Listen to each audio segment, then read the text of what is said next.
video, I will be showing you how t-tests and t-intervals work together to investigate a statistical claim. So let's begin with, first of all, reading this bit on the worksheet here. So what do t-tests do? They help you examine a claim and decide if it should be rejected. And if it's rejected, then the t-intervals can actually come in and help us actually figure out where the true average might actually be. So when you're rejecting a hoe, you're deciding that the claim is false. And the next obvious question is, well, if the given claim is not the true average, then where is the true average? The analogy of looking for your cell phone is actually a good one here. So a hypothesis test is like you looking for your cell phone, and you believe it's in your bedroom, and you're looking all over your bedroom, and finally give up and realize it's probably not there. That's an example of doing a hypothesis test or a t-test.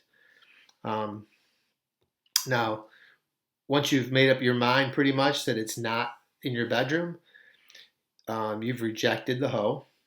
And you can also ask someone to give you a helping hand. So that's what the t-interval is. You ask your mom to call your phone and hear it ringing in the direction of the kitchen. So you know that that's where it most likely is, somewhere near the kitchen.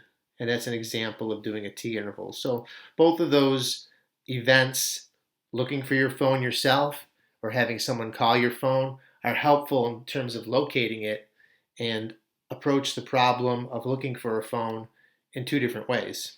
And that's what's happening with t-intervals and t-tests.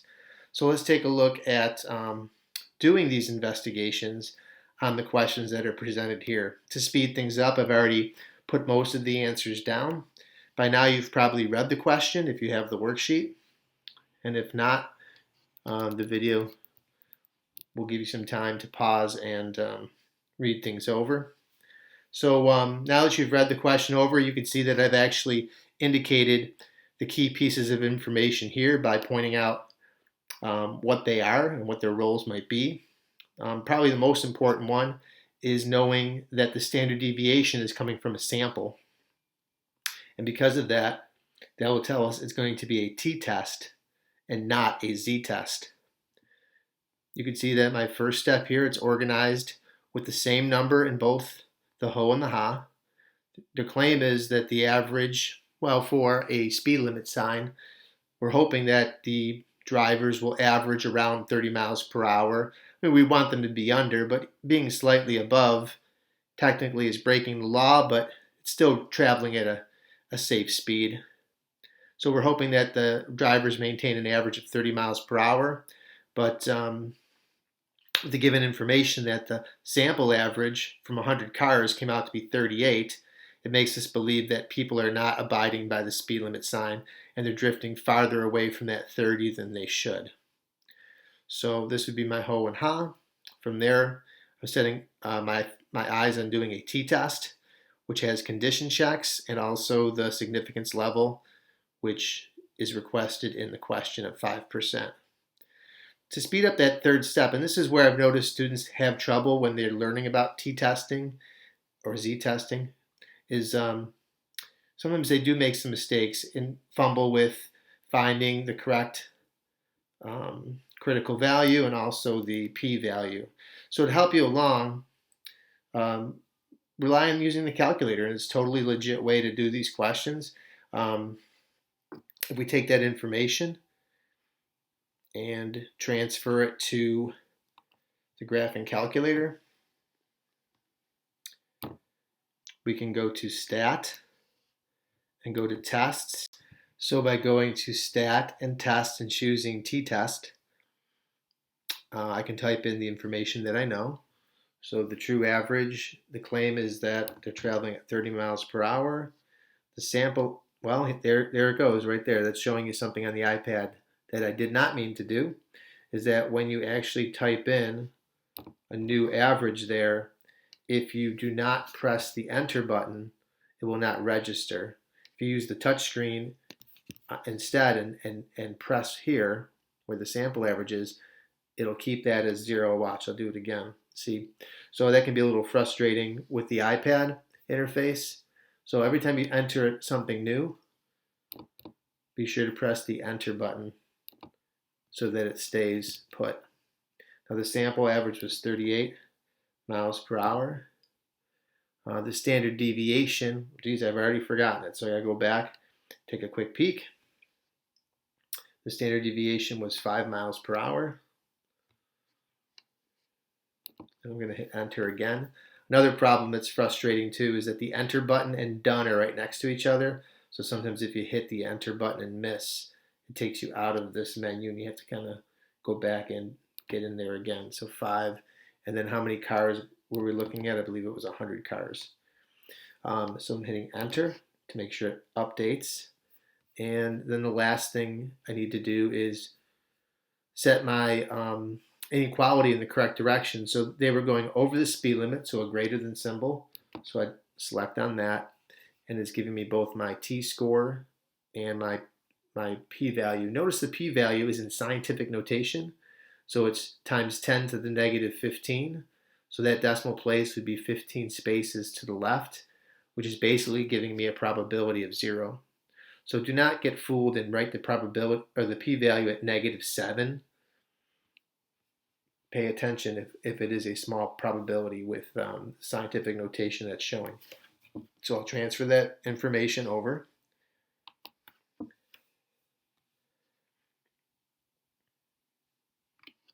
So the standard deviation or the t-value was 16.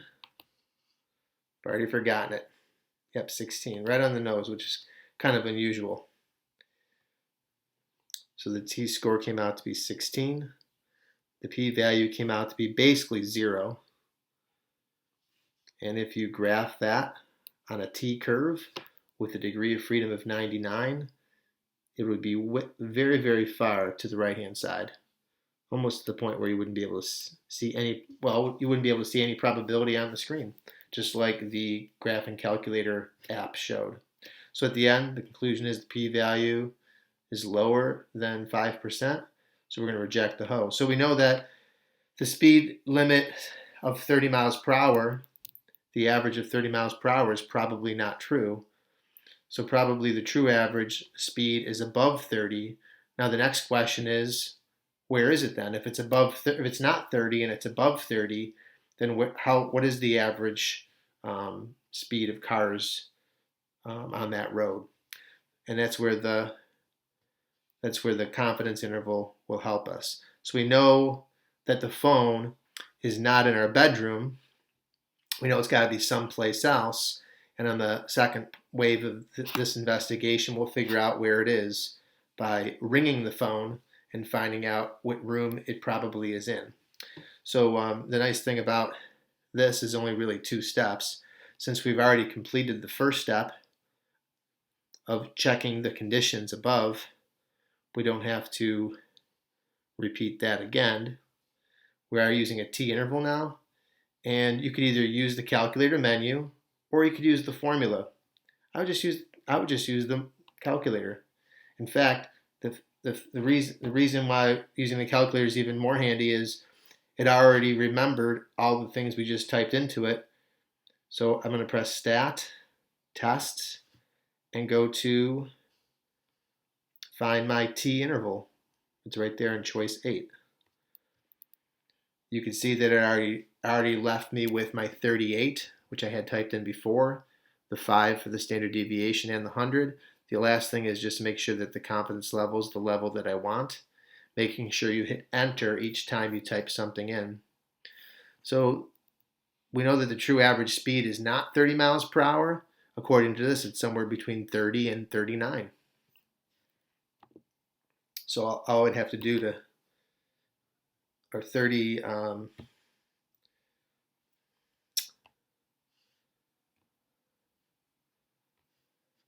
37, yeah, did I say 37? 37 and 39. So that's it. So somewhere between 37 and 39 is where we think the true average might lie.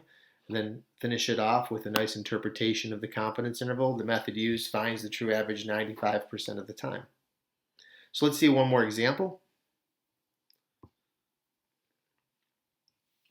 In example number 2, I'd let you read the question and pause the video if you need to read that. In question number 2, the track coach claims that sprinters should be able to lower their 400-meter dash time by 15 seconds from middle school to high school. So we're going to test the claim with 10 athletes. And since these two lists are dependent on each other, since each of these columns here is coming from the same student, we're allowed to take two lists and create a third list with them. So these are dependent lists. We can't shuffle this list and subtract them because they're lined up already with each column representing a different student. So taking two lists and making one list out of it is a very handy thing. We've actually compressed the information by half as much. So what we're trying to do is accomplish the fact of testing this claim.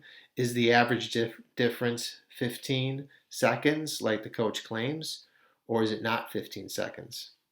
Sometimes you'll even see a little subscript here of a D, which represents the difference in the times. So the average difference is what we're investigating. The condition checks are already laid out over here. And since the sample size is not random, it's sort of a problem. But you only have the students that you have on the team. You can't just make more students appear. The sample size is not greater than or equal to 30. So since we actually have a list of numbers here that we're investigating, we can take that list of differences and put it into a box and whisker graph and see if there are any outliers and to see if it is symmetric. And I would say this is all right due to the fact that there aren't any outliers, but because it's skewed so heavily to the left, it's a bit of a problem. We would want to see there to be more balance there. So no outliers is good news for us. So that's a reason to smile. But the fact is it's not symmetric, and that's kind of it kind of rains on our parade there. So you want to see that average or that median show up maybe more towards the middle there. So there's a reason to frown about that. But we have the data that we have, and we just have to go with it. From there, the third step, again, instead of using the formula, which you can do, instead of doing that, just speed through this by using the graphing calculator, and I'll show you that. So we're going to go to Stat, Tests, and go back to the t-test. This time we actually have the data typed in. So either on your calculator or on your app, you would choose data. And it's bringing up list number 1, which is where I typed in all the, now you have to type in the list. It doesn't exactly know this by heart. You have to actually type in the list. So I typed in the list of those 10 differences. The average was 13.5 of a drop from the runners, standard deviation from the sample at about 4.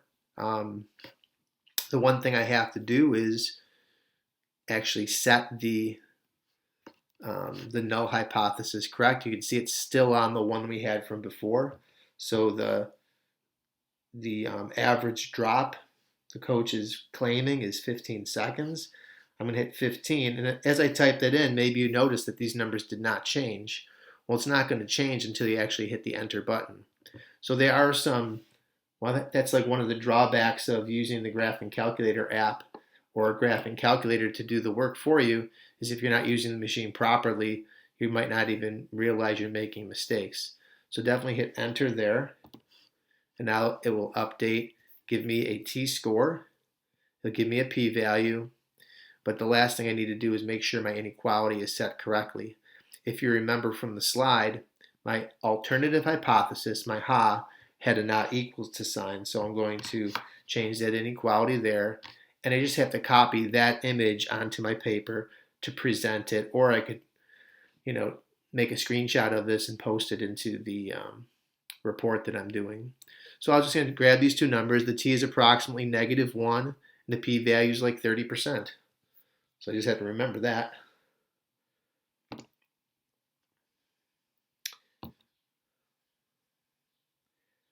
So going back to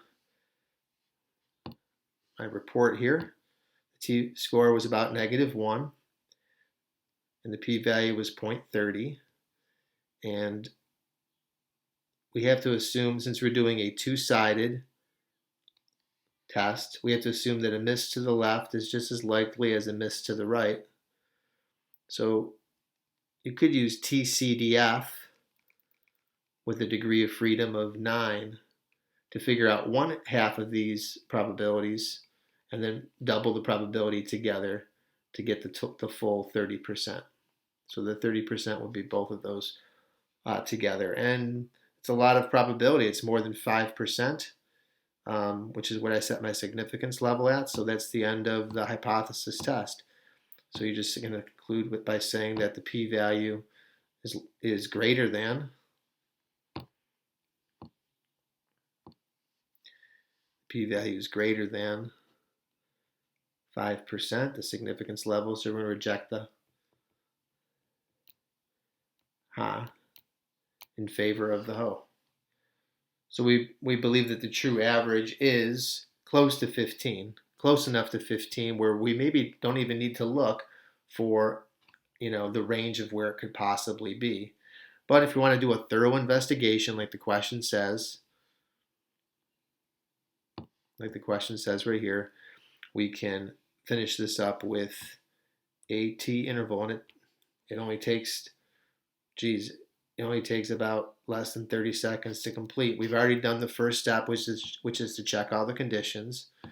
We're going to name the interval. It's a t interval, and just go right to the calculator and get it from there. So we're going to go to the calculator app, choose stat tests, find t interval, and you can see that all the information is there already.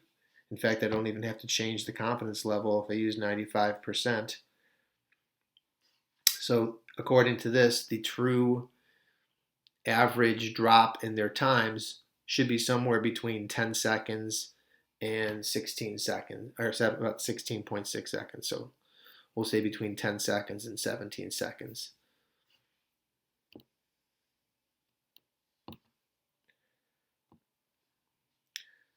And that's how quick it is. I mean, it took me longer to negotiate the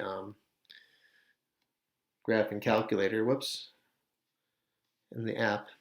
So between 10 and 17 seconds is where we think it is. And then give your reader a little context here. The method finds the true average difference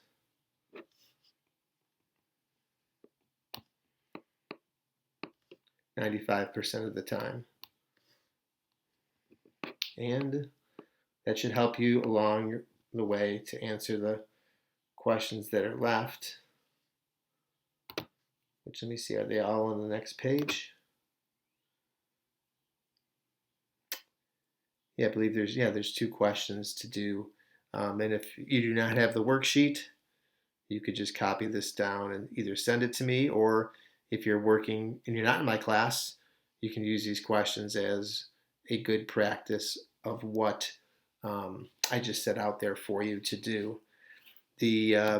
Both questions are phrased the same way: is to do a thorough statistical investigation. So I'm expecting to see a hypothesis test and then follow it up with a confidence interval for both answers. Well, I hope this helped you, and now you've learned something. Have a nice day.